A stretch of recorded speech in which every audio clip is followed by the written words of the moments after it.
Hello everyone. Today, we will show you how to create a concept map using Canva. It's a simple way to organize ideas visually, connect concepts, and make your information easy to understand and present. Let's get started.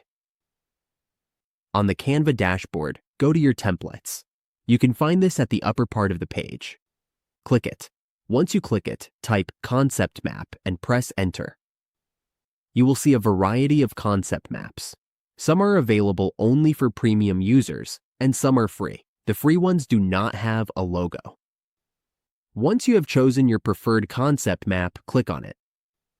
A pop-up window will appear. Just click Customize this template.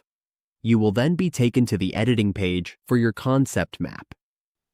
Here, you can edit the text and everything else, depending on your preferences.